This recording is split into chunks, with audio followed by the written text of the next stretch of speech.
Agora, nós vamos entrar no texto especificamente trazido pelo livro da esperança, tá? Onde ele fala bênção maior, né? A bênção significa abençoar, exaltar, agradecer, né? Mas bênção maior, então ele fala assim, ó, o seu corpo é a bênção maior, né?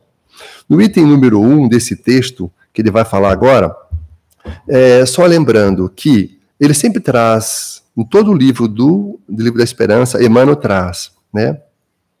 Um trecho do Novo Testamento, e ele traz também depois do Evangelho segundo o Espiritismo. E aí ele começa a descrever tudo que ele precisa e que ele gostaria de falar. Então ele fala assim, nesse trecho assim, ó. Mas bem-aventurado os vossos olhos porque veem, e os vossos ouvidos porque ouvem. Jesus está em Mateus, capítulo 13, versículo 16. O que será que ele quer dizer com isso? Né? Um pouquinho antes que eu fui ver na Bíblia de Jerusalém, ele falava que muitas pessoas que têm olhos, mas não enxergam, têm ouvidos, mas não conseguem entender, não prestam atenção, não conseguem entender, né? E aí eu fui vendo um pouquinho mais para frente ali, a parábola que Jesus fala é o que o Wilson trouxe na semana retrasada, da parábola que chamou o semeador, né? Parábola do semeador. Mas eu não vou repetir ela, mas só apenas fazendo um resumo que é importante, faz parte também desse capítulo, né? E ele fala que Jesus saiu de casa e ele sentou-se à praia e rapidamente formou-se uma multidão, porque era o estilo do Jesus mesmo, ele era muito cativante, né? Mas como ele viu que tinha muita gente, tinha um barco na frente, ele saiu e sentou-se no barco para ficar de frente para a multidão. E aí ele contou muitas coisas, ele era um grande historiador, Jesus contava grandes histórias. E dentre elas ele falou, agora eu vou falar a parábola do semeador para vocês. E eu vou resumir agora, o que o Wilson já explanou muito bem a semana passada.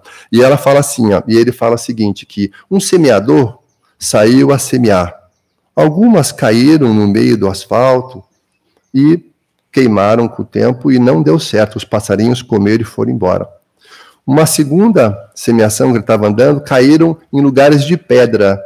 E essas pedras o sol secou e morreu e não proliferou também novamente, não pegou.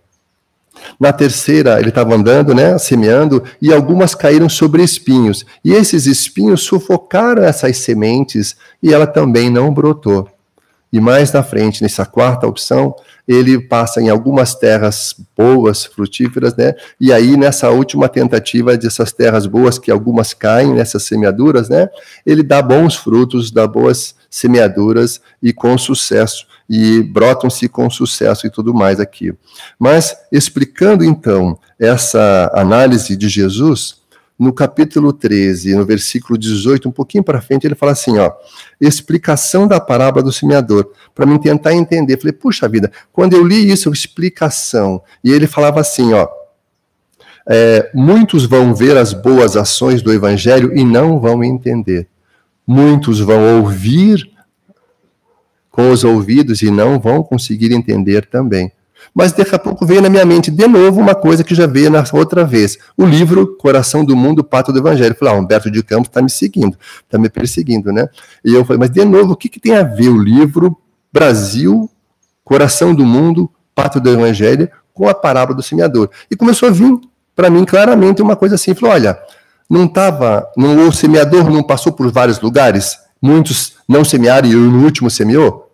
Então, o semeador que fala sobre a palavra de Jesus, do Evangelho, passou em alguns países. No país X, não deu. Mesmo na França, onde Allan Kardec começou, né, passou para outros países, Estados Unidos, Inglaterra e tantos outros, também não vingou, não semeou essas palavras.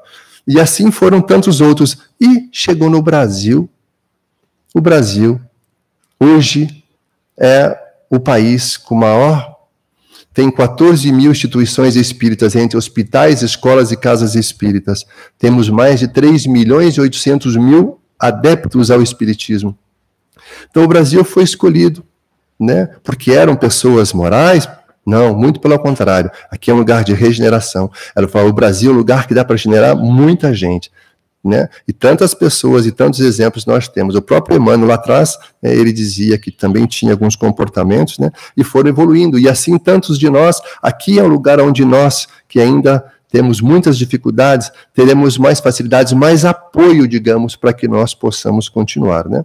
Bom, então esse aqui é o primeiro. Na frente, ele fala o seguinte, ó, aí a parte do Evangelho segundo o Espiritismo, onde ele diz assim: amai, pois, a vossa alma, porém, cuidai igualmente do vosso corpo. Então ele fala que nós podemos amar a nossa alma e devemos amar a nossa alma, mas também igualmente ao nosso corpo. Quanto? Mas eu não faço isso. Eu também não. Vamos aprender juntos. Vamos aprender a amar também o nosso corpo. É isso que ele diz. Desatender as necessidades que a própria natureza indica é desatender as leis de Deus. Então, se eu não passo a reconhecer esse corpo, se eu não passo a valorizar esse corpo, eu estou desatendendo as leis de Deus. Olha que interessante. Porque Deus que fez o corpo para que nós possamos entender, trabalhar, pensar, podemos reencarnar, né? Tudo através dele, a importância, e nós não estamos dando essa importância. E ele continua falando assim, ó, não castigueis o corpo pelas faltas que o vosso livre-arbítrio induziu a cometer e pelas quais ele é tão responsável quanto o cavalo mal dirigido pelos acidentes que causa. Aqui ele fala, não castigueis o nosso corpo pelos erros que nós cometemos. Esse meu corpo é muito nervoso, esse meu corpo é uma porcaria. Não, esse nosso corpo, ele só obedece àquilo que nós falamos para ele fazer.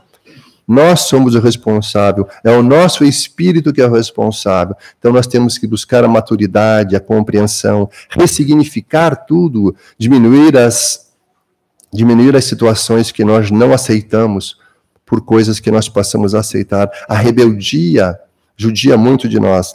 E assim ele vai falando.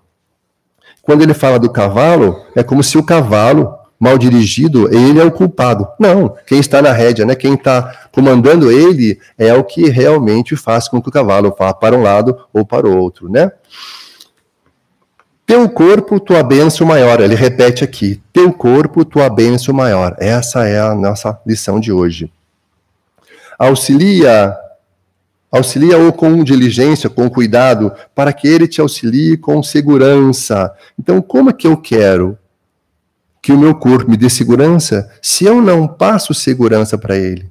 Nós precisamos hidratar bem com água fresca, né? Eu posso usar vários líquidos, mas a água é o melhor líquido para o nosso corpo.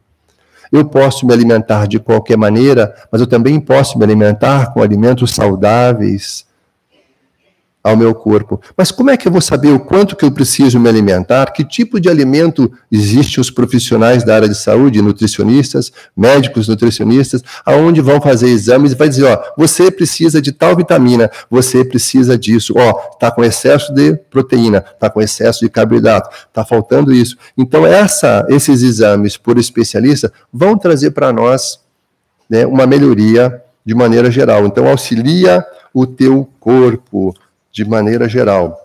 Ainda ele fala o seguinte, educa-o para que te apoie a educação necessária.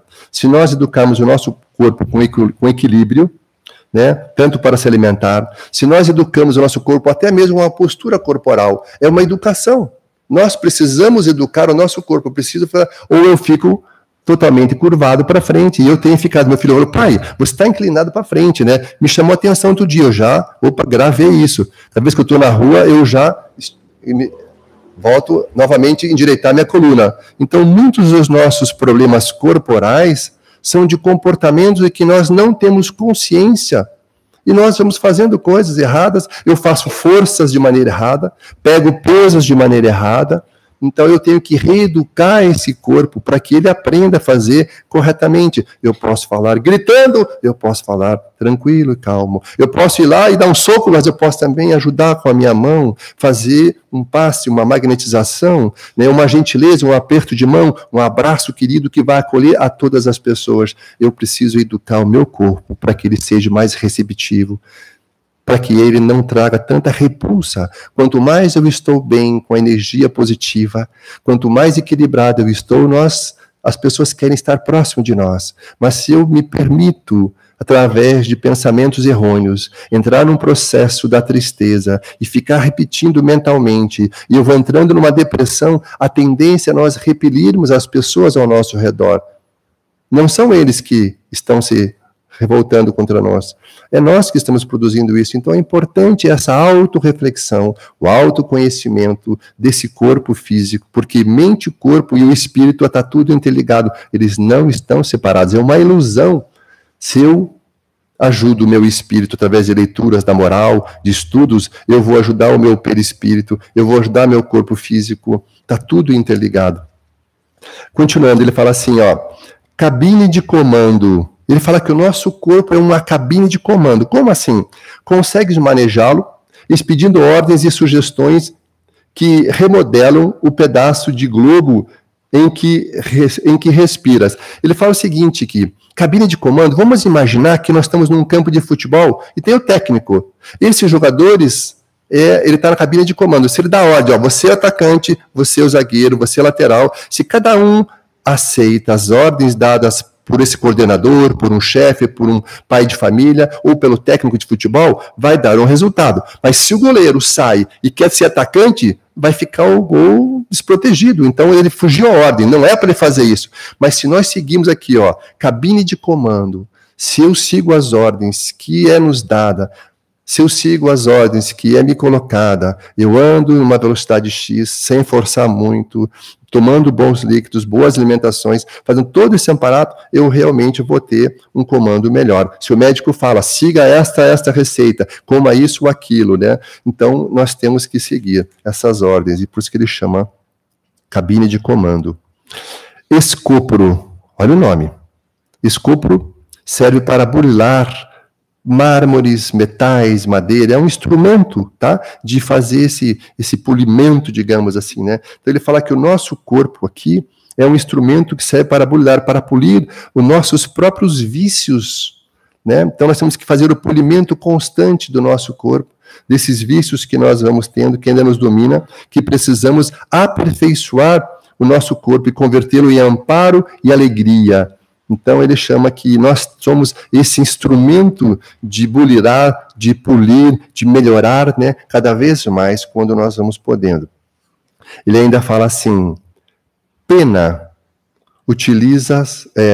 pena, no sentido de escrita, de caneta, nesse sentido, tá? Então ele fala pena, utilizas-te dele para gravar, para escrever, né, as concepções que fulguram o cérebro, assimilando e inspirando as esferas superiores. Então, ele fala que nós somos um instrumento corporal, por exemplo, para nós escrevermos uma mensagem, para psicografarmos uma mensagem do plano superior, tudo que eu posso. Então, através do nosso corpo, da nossa escrita, nós realmente conseguimos fazer os grandes livros. Como é que é feito um grande livro? Letra por letra. Página por página. Mas quem escreve? A nossa mão vai indo fazendo, né? Como fazia. Então nós podemos usar nossa mão, nosso corpo, como se fosse uma caneta, um lápis, e assim vai. Outro tema que ele fala, lira. Liras são um instrumento de cordas. Pode ser um violão, né? Um instrumento de cordas, chama assim, lira. Ele fala que o nosso corpo é um instrumento musical de cordas. Vamos ver por quê. Podes tanger-lhe as cordas do sentimento e compor a melodia verbal que se faça jubilosa renovação naqueles que te escutam. Então nós podemos transformar o nosso corpo físico como violão? Sim, no sentido de fazer com que as pessoas nos escutem melhor. Se já pegaram um cantor que a gente gosta, aquela música não soa doce no nosso ouvido, às vezes, mais do que um diálogo, né? Um canto, uma voz. E nós temos canções, instrumentos, músicas e letras que vão adoçando a nossa vida através das nossas reflexões daquela letra, daquela música. E ele fala que o nosso corpo também pode fazer isso. Conforme nós vamos treinando, vamos usando, ele se transforma num instrumento musical aonde é possível nós passarmos informações, é possível nós cantarmos, porque o corpo canta, a boca sai, o som fala, e nós fazemos, né? O músico toca as cordas, e o nosso corpo também faz esse movimento. O outro tema fala, santuário, diz que o nosso corpo é um santuário.